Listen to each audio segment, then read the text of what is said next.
Hey guys, welcome back to our new vlog. और आज है वही अष्टमी और अभी मैं रेडी होने के बाद नीचे जा रही हूँ और अभी बस कहानी करनी है, पूजा करनी है। तो अभी बस नीचे चलते हैं। यहाँ से ना धूप पड़ रही है आंखों पे, तो मेरी आंखें नहीं खुल रही। चलो। आज भाभी ने पहला है करे पहना है सूट, वो भी नीचे जाके दिखाऊंगी आपको। नीचे आने के बाद मैंने यहाँ पे होई की पूजा की तैयारी करनी शुरू कर दिया है। यहाँ पे मेरे हाथ में स्याऊ है जो चांदी का लॉकेट होता है और उसके साथ में मोती पिरोए जाते हैं चांदी के। तो ये इन पे मैं लगा रही हूँ हल्दी के टीके। और बाकी उसके बाद मैंने ये जो लॉकेट होता है, इसकी जो माला होती है, इसको मैंने जो होई माता होती है उसको पहना दिया है। तो कहानी सुनने के बाद मैं इसको अपने गले में डाल लूँगी। वैसे तो मैं इसको दिवाली तक पहन के रखती हूँ, लेकिन इस बार मुझे कहीं जाना है तो मैं इसको 2 दिन पहले ही निकाल के जाऊँगी। तो यहाँ पे मैं होई जो है पापा को पूछ के देती हूँ, लेकिन इस बार काफ़ी सारे सूट मैंने रखे हैं निकाल के, क्योंकि जब ओजस हुआ था उस टाइम पे मुझे सबके सूट जो है वो निकाल के पूजने थे होई पे, लेकिन मैं उस टाइम पे नहीं कर पाई थी क्योंकि वो बीमार था। और इसीलिए अभी जो है ओजस 2 साल का हो गया है, तो जोड़ा करके, मतलब जब जोड़ा हो जाता है 2 साल का, तो जब पूजने के लिए बोला मम्मी ने मुझे, तो बस यहाँ पे मैंने जिसके निकालने थे सूट वो मैंने निकाल के रख दिए। तो यहाँ पे बस मैं अपने हाथ में कलावा बंधवा रही थी, तो मम्मी पे कलावे का धागा जो है वो टूट नहीं रहा था। तो मुझे उसी चीज़ पे हंसी आ रही थी कि मम्मी में तो इतनी ताकत है, मम्मी पे कैसे जो है कलावा टूट नहीं रहा है। तो बस उसके बाद फिर मैंने यहाँ पे जो है हल्दी के टीके सभी पे सभी जो चित्र बने हुए थे, जैसे गणेश जी, होई माता का, सभी पे मैंने टीके लगा दिए। उसके बाद यहाँ पे मैंने हल्दी के थापे लगाए और हल्दी के और घी के दोनों के थापे लगाए थे साथ साथ, क्योंकि हमारे यहाँ पे होई पे जो होता है हल्दी के और घी के दोनों के थापे लगते हैं। तो हमने, मम्मी ने, मैंने, दोनों ने थापे लगाए थे। उसके बाद यहाँ पे कहानी पड़ी। एक तियल साड़ी, ब्लाउज, उस पर सामर्थ्य अनुसार रुपये रखकर थाली के चारों ओर हाथ फेर कर अष्टमी को उसी वार को किया जाता है जिस वार की दीपावली होती है। इस दिन स्त्रियों को आरोग्यता और दीर्घायु प्राप्ति के लिए अहोई माता का चित्र दीवार पर मांड कर पूजन किया जाता है।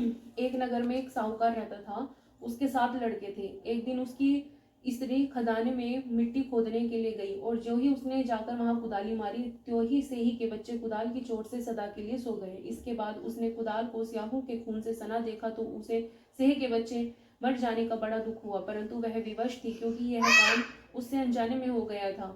इसके बाद वह बिना मिट्टी लिए ही खेद करते हुए अपने घर आ गई और उधर जब सेह अपनी घुड़काल में आई तो अपने बच्चों को मरा हुआ देखकर नाना प्रकार से विलाप करने लगी और ईश्वर से प्रार्थना की कि जिसने मेरे बच्चों को मारा है उसे भी इसी प्रकार का कष्ट होना चाहिए।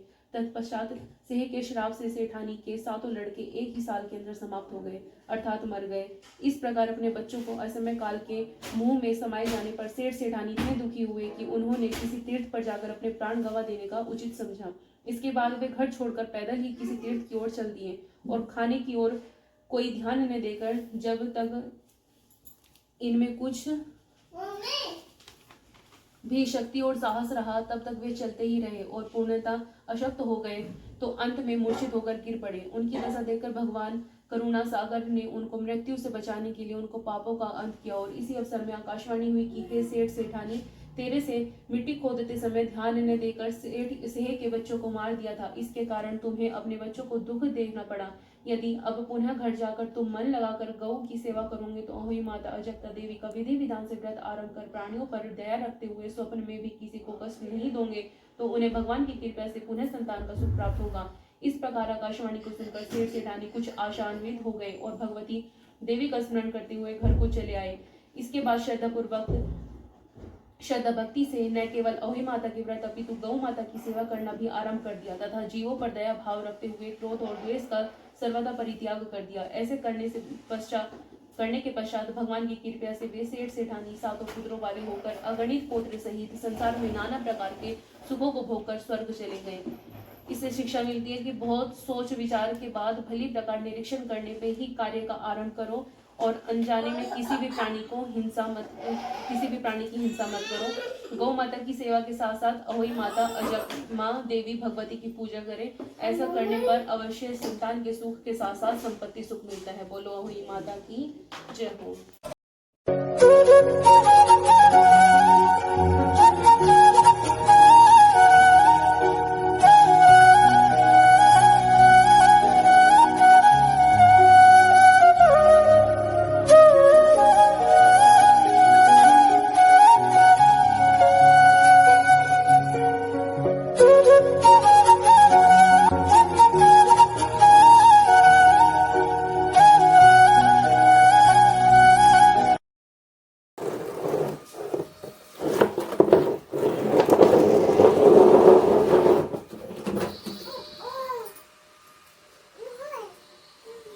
अभी हमने सूरज को जल दे दिया है और अभी हम नीचे जा रहे हैं।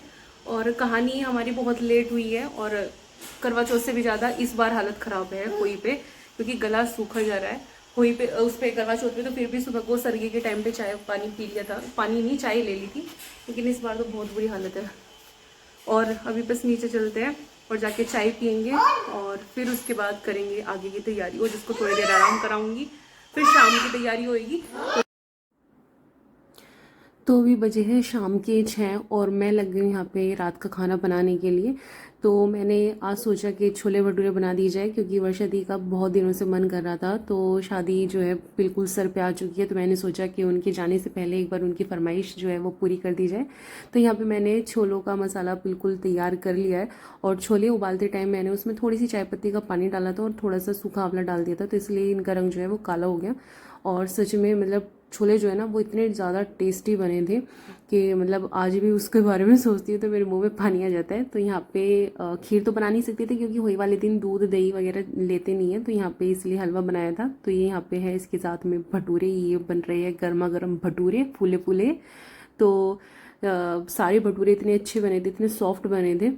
उसके बाद फिर यहाँ पे जो है उसकी रात की पूजा की तैयारी हुई, आरती वगैरह की। जो खाना था, क्योंकि पापा तो घर पे थे नहीं, तो जो हुई है वो मैं पापा को देती हूँ, तो इसीलिए मैंने मम्मी को ही पापा बना के बैठा दिया था कि पापा आप बैठ जाओ, मैं आपका खाना लेके आ रही हूँ। तो मैं थोड़ा सा मजाक कर रही थी मम्मी के साथ, तो इसीलिए मैंने मम्मी को दो दो बार उनके पापा के अलग कपड़े दिए, मम्मी के अलग दिए, और दो दो बार मैंने पैर भी छुए। साथ साथ ओजस भी मुझे देख के कॉपी कर रहा था, जैसे जैसे मैं पैर छू रही थी तो ओजस भी वैसे वैसे ही अपनी दादी के पैर छू रहा था। तो पहले मैंने पापा का खाना दिया और पापा के कपड़े दिए, उसके बाद फिर मैं मम्मी का सूट लेके आई और फिर मैंने मम्मी का सूट दे के उनके फिर से दोबारा से पैर छुए। और यहाँ पे मैं और वर्षा दी मम्मी को बोल रहे थे कि जब भी मम्मी के मैं पैर छूती हूँ तो मम्मी आशीर्वाद देती है कि सदा सुहागन रहो, मतलब दूध नाओ पूतो भलो। तो मतलब पति का और बच्चे का आशीर्वाद मिलता है। वैसे तो मेरी जो ज़िंदगी है वो इन दोनों से ही है, लेकिन वर्षा दी बोल रही थी कि कुछ इनको भी आशीर्वाद दे दो, ये पैर छू रही है तो सारा पुण्य है, मतलब दोनों को बाप बेटों को ही मिलेगा, तो थोड़ा सा इनको भी दे दो, ये ठीक रहे बस। तो फिर बस हम लोग ऊपर आ गए थे, तारा तो निकल गया था काफ़ी देर का, तो मैं बस खाने में थोड़ा बिजी चल रही थी, तो बस ऊपर आती ही मैंने फिर जल दिया। और होई का जो व्रत होता है, होई का या सकट का जो व्रत होता है, मैं ओजस के हाथ से ही खोलती हूँ, क्योंकि पता नहीं क्यों मेरा मन करता है कि मेरा बच्चा ही मेरा व्रत खुलवाए। तो पिछले बार भी ऐसे ही हुआ था, तो बस ओजस के हाथ से ही मैंने अपना व्रत खुलवाती हूँ। तो यहाँ पे मैंने ओजस को भी हल्दी का टीका किया, जैसे मैं करवा चौथ पे घरों के हाथ से व्रत खुलवाती हूँ, टीका करती हूँ, थोड़ी सी आरती करती हूँ, तो सेम वही प्रोसीजर होता है। तो यहाँ पे मैं ओजस को बोल रही थी कि मुझे पानी पिलाओ, लेकिन ओजस खुद ही पीने को तैयार था कि हाँ बस मामा मुझे दे दो। तो मैंने उसको बोला बस एक घूंट पिला दो, कि झूठा 9 गिलास। फिर उसके बाद ओजस ने पिया, फिर मैंने पिया, फिर ओजस ने पिया, तो बस यही हमारा चलता रहा।